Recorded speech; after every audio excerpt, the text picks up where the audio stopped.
Good girl.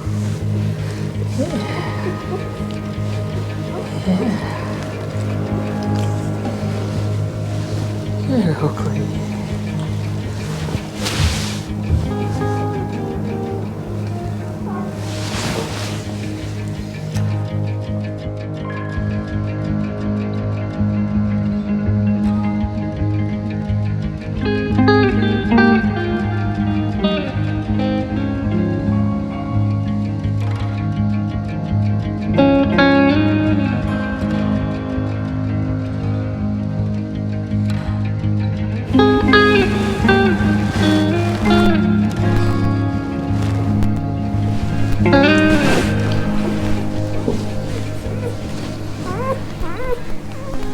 Hey everybody, today is November 7th. We're so pleased to present Oakley's litter of 6 puppies. We are so delighted to do a couple of presentations today. Want us to present Oakley. This is her first litter and she is doing an amazing job. She is such a good mama. So when you think about Vizslas and purebreds and genetics and things like that, one of the first things that comes to our mind is temperament and energy levels and wonderful dispositions. Lots of characteristics about the Vizsla breed. From a breeder's perspective, one of the important characteristics for genetics is how well do they mother their pups. And Miss Oakley is one of the best. She has done phenomenal. This is her first litter and you wouldn't even know it. Her instincts have kicked in and she is doing amazingly well. She's concerned for her pups. She's not stressed out. Her delivery went really well. She has a great disposition to be a new mama for the first time. So, besides being a new mama, some of the characteristics about Miss Oakley is that she's not a ginormous Vizsla. So her overall size, she's on the more petite side of things for a female within breed standards, and she's just on a little bit of a lighter side of the normal spectrum within breed standards. And so we've paired her with Timber, and we feel like the pairing of these pups, the parents of these pups are going to give us some wonderful genetics for the Vizsla's ongoing success as a breed. So from these genetics, we've got a little bit of variety. So right now we're seeing we have some of these that are just a shade lighter, kind of like their mama, and some of these that are a little bit of a shade darker, kind of like their dad, Timber. So we have 5 boys and 1 girl. So Miss Pink down here, she's the girl, and then we've got a couple of lighter boys. We've got Mr. Green here that's a little bit lighter, and Mr. Black here that's a little bit lighter. And so we'll refer back to today's video to kind of let you get to know their coat colors as they grow up a little bit. So we have already been to the vet. So these pups are 24 hours old, and we've already been to the vet. We've already had tails and dew claws done, and I'll tell you a little bit more about that in a minute. So for that appointment, we take the pups to the vet and Oakley stays home. So for that short amount of time, we've got actually a little bit of a drive to the vet's office. So adding the drive plus the appointment time and everything else like that, we were gone about 2 hours. So Miss Oakley's genetics are strong enough that, look at her. She is kind of hovering over her pups as I sit here, and she's saying, "You've already taken my pups once today, don't take them again." So she's gonna love on them and just kind of hover over them, and I'm gonna let her. So this is her time to shine as a mama. and she loves these pups, and they know it. So that's why she's gonna kind of watch every move as I move the pups around to show them off to you, and she might snuggle them a little extra close, and that's because she already knows once today they went away. She doesn't want that to happen. She's glad they're back. She's gonna love on them. So we've got the 5 boys and the 1 girl, and I'm gonna go through some of the details and characteristics about them individually here in a minute. Before I do that, I want to kind of share some of our observations about the breed in general and things like that. One thing I'm going to talk about first is the tails and dew claws. So the Vizsla breed was bred to be a working pointer dog. So their genetics and their breed standards are that these dogs are meant to be out in the field, out doing their thing, working hard with great endurance and energy and stamina. And so part of the risk of that particular line of work is they are somewhat prone to injury. So their paws naturally have a dew claw, and those get clipped.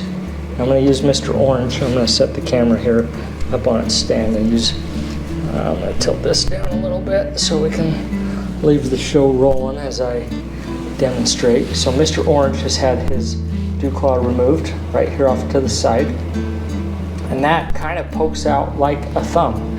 If it were still there, it would be poking out like a thumb. Earlier today, I took a picture of the dew claw on one of these pups and wanted to demonstrate the overall size of a dew claw on a Vizsla puppy. And so at this age, it's really good to clip that dew claw off. That dew claw is a fraction of the size of one of the regular claws. So that dew claw coming off to the side like a thumb doesn't have anywhere near the strength and kind of structure to it like the other claws, the other toes do. And because they're poking out to the side like that as the dog is running through rocks and brush and sticks, things like that, those things can kind of push up and really injure that dew claw. So breed standard is to clip that dew claw and get rid of the risk of injury early on in life.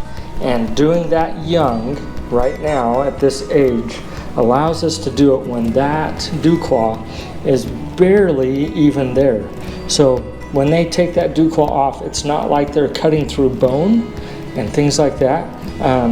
It's more, well, just overall in general, if you took an x-ray of a puppy's paw right now, you'd see all the bones in there, and they're not even connected. So that dew claw bone is not even connected to the rest of the foot from the standpoint of a regular joint and bone connection to the rest of the foot.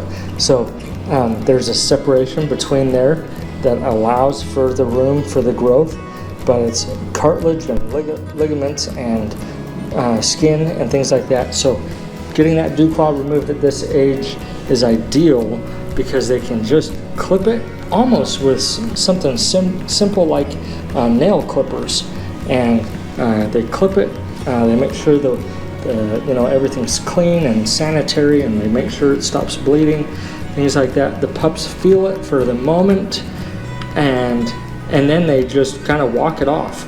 So in literally very few moments do the pups even respond that even happened. So they clip the 2 front dew claws, and then they clip the tail. So I'm going to use Mr. Orange again. So the tail gets clipped about 1/3 of the end of its length. And as you can see, the base of the tail is quite thick, quite stout around, and then as it goes down, it gets very tapered and a lot thinner. And so when they clip that tail, the purpose of clipping that tail is a Vizsla's tail tends to be very long and wiry at the very end.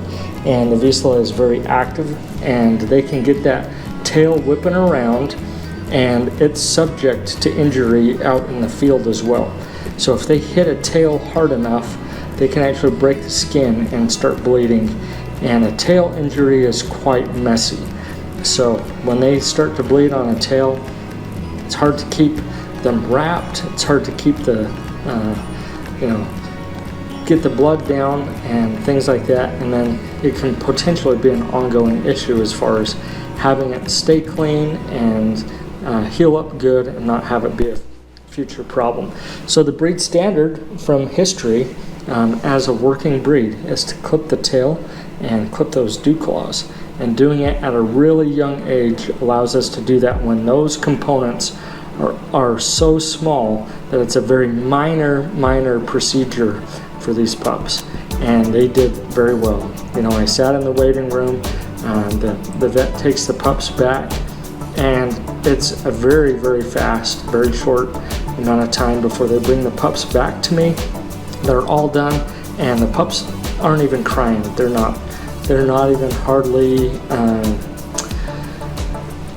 concerned at all that they just had the dew claw and the tail clipped. So they're doing really well. Those will heal up really well over time, and they'll be off and running in no time here in the next couple weeks as they get ready to run around and play and things like that. Those will be all healed up. So that's a little bit about the tails and dew claws and what we had done today. So you might see that healing up, and then something else that you'll notice is on their tummy, being just 24 hours old, their umbilical stumps are dried, darkened, and those will pretty much fall off here as that continues to dry up, and they wiggle around on the blankets. It'll just kind of rub off, and at a certain point it'll be gone. So their little tummies have their umbilical stumps, so you'll see that as they roll around and things like that. And let's see, the other thing to talk about is the colors of Vizslas overall in general. I think over time I've kind of used different scales to kind of give my impression of the overall colors of Vizslas. And if you were to rank the Vizsla color on a scale from 1 to 5, 1 being very light and 5 being very dark, there are some Vizslas that come out super dark. They're just a really deep dark rust color, deep red, and so the normal Vizsla color is about a 3. So the normal Vizsla color, and I would use probably orange and red as right in the middle of the pack as far as normal Vizsla colors. I would rank these guys as a 3 as far as a color goes, and then you might have some Vizslas that are just a shade darker than a 3. They might be like a 3.5 or a 4. On a darkness scale, not super deep dark rust colored like a 5 would be. And then at the other end of the spectrum, some Vizslas almost come out super strawberry blonde, and so that's like a number 1 on the spectrum. So some Vizslas are super blonde, almost no red to them, and they're much more the golden color, not much of the rust in their coat. So the typical Vizsla color is that golden rust color. Mr. Orange is right down the middle, kind of as a number 3. Then we've got Mr. Black and Mr. Green that are overall a little bit lighter. So I'd call these guys like a 2.5 on the color spectrum. They could be lighter, but they're not kind of what I would consider out of breed standard or out of what we're after. So if you hunt the web for Vizsla pictures and things like that, we've noticed a wide variety of colors in the show ring. So I'm going to reference those here in our little video. I'll pull those. These are not our dogs. Their colors are from other lines and things like that. We don't enter the show rings at the moment, and so our dogs aren't in the conformation competitions, but others are, and they're in that lighter categories and in that darker categories, even in the competition show rings. So there is a variety of what's considered normal, and all these pups fall within that normal category as far as colors go. And so next thing I wanted to talk about is the markings. So typical Vizsla markings within breed standard are on their chest and toes. And so throughout time, they've been aiming for those markings, and then selectively breeding to achieve pups within those categories. They can either be solid or have markings on their white chest and their white on their toes. So solid or marked chest and toes are within kind of breed standards. So we've got a couple of these pups that are within the breed standards on some of their markings, and we'll show you those here in a minute. So, okay, we're gonna start ladies first and present these pups to you one by one. They've had a good little drink of milk. Mom's milk is just starting to come in, and you'll see them hunting for more. And with 6 pups, there's plenty to go around. So we're going to be the bad guy and kind of pull them off and say, you're going to be the star of the camera for a minute, Miss Pink. So this is Miss Pink. Right now, she's 1.05 pounds. So Miss Pink, being the only girl, is not a small pup. We consider a normal sized pup kind of in the 9 to 12 ounce range. And so above 12 ounces or 3/4 of a pound is on the bigger side of average, and then under kind of 9 ounces is on the smaller side of average. But Miss Pink, she's 1 full pound, 1.05 pounds, so she is not a small girl. On her markings, we've got, let me move her ribbon here out of the way. We have a tiny polka dot on her chest, right in the cowlick there. And then we see a few hairs around her groin, slightly marked around her groin, and then barely any frosted white hairs around her back left toes. So we're seeing a few markings on Miss Pink. So those are fun to see, you know, on a breed that's somewhat overall generally considered very similar looking. Sometimes it's fun to see that history of the genetics and things like that coming through. So next we've got Mr. Green. He was also 1.05 pounds when I just weighed him here a little bit ago. And overall, he's one of the lighter ones. And he has quite bold, vivid marking, large marking on his chest. So that's fun to see. Seeing a few light hairs out off as far out as his armpits go, and then we're seeing some light hairs on his back left and back right toes. So he'll have some stocking toes there and a very slightly marked groin area. So that is Mr. Green. Next we've got Mr. Black. So Mr. Black is 1.03 pounds. So the scale didn't quite give him the same as the first 2 pups, but he is close, right up there at the top of the pack as far as overall size goes. He's one of the overall lighter ones as well.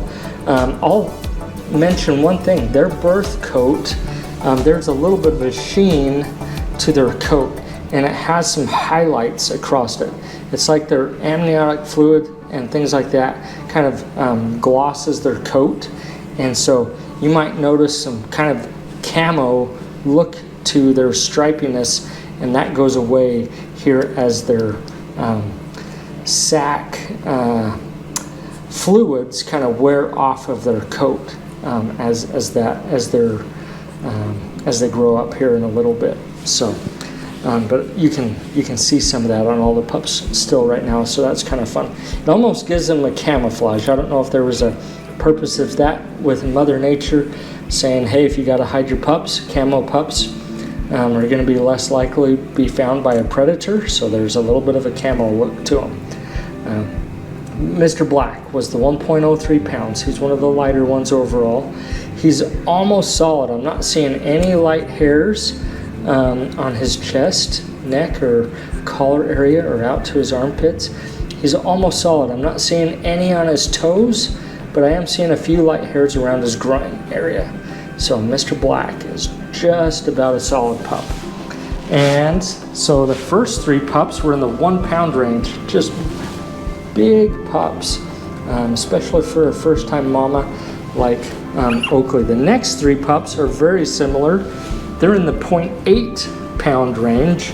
So next we got Mr. Orange at 0.83 pounds. He's one of the darker ones overall. He's almost solid as well.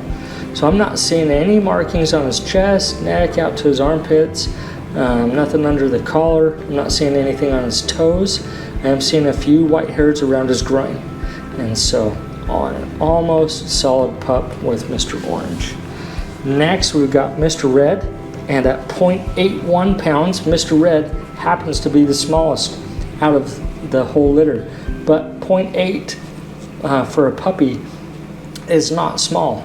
So he might be small, but he's not, definitely not a runt. So he's not one of the pups that we would consider undersized. So he's one of the more darker overall looking ones as well. And he is almost solid as well. I'm not seeing any white hairs on his chest, neck, collar area, nothing out to his armpits. Not seeing anything on toes, and I'm just seeing a few light hairs around his groin area. So that's Mr. Red.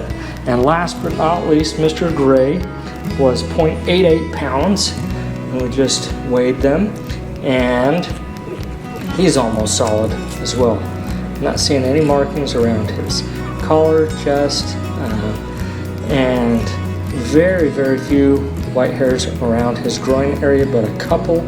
So he is an almost solid pup as well. So not a lot of markings with this crew. We get a little bit more variety than sometimes we see with some lighter pups coming through. Not quite as much variety on their overall markings though.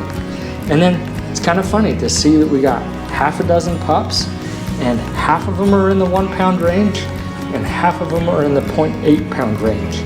So that was fun to see those sizes come through similar like that, with half of them and the other half similar as well.